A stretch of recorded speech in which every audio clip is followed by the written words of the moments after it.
Sa kabila ng nalalapit na kasunduan sa pagitan ng Estados Unidos at Iran, muling nagsagawa ng airstrikes ang Israel sa timog na bahagi ng Beirut, kung saan tinamaan ang isang apartment building sa Dahieh, isang kilalang baluarte ng Hezbollah.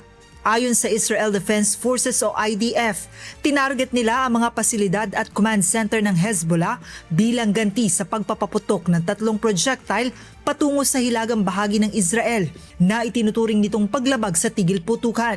Sa inilabas na pahayag ni na Israeli Prime Minister Benjamin Netanyahu at Defense Minister Israel Katz, iginiit nila na hindi papayag ang Israel na may mga pag-ataking magmumula sa Lebanon patungo sa kanilang teritoryo at patuloy nilang tutugunan ang anumang banta sa kanilang seguridad.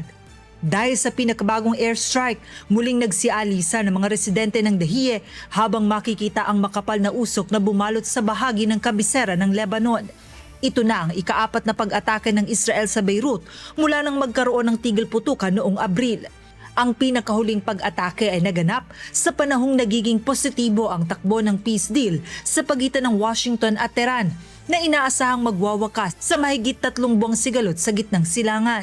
Dahil sa pinakabagong pag-atake, nagpahayag ng matinding pagkwestiyon ng Iran sa kakayahan ng Estados Unidos na ipatupad ang mga pangako nito sa nalalapit na kasunduan. Ayon kay Iranian Chief Negotiator Mohammad Bagher Ghalibaf, walang saysay ang pagpapatuloy ng peace talks kung hindi mapipigilan ng Washington ang mga hakbang ng Israel sa Lebanon.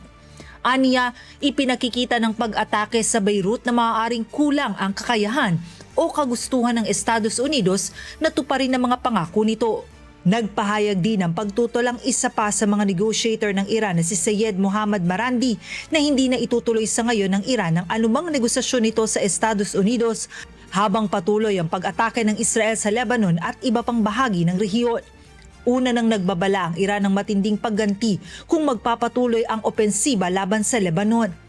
Kaugnay nito, nagbabala si US President Donald Trump sa Israel at Iran, gayon din sa grupong Hezbollah na huminto na sa mga pag-atake.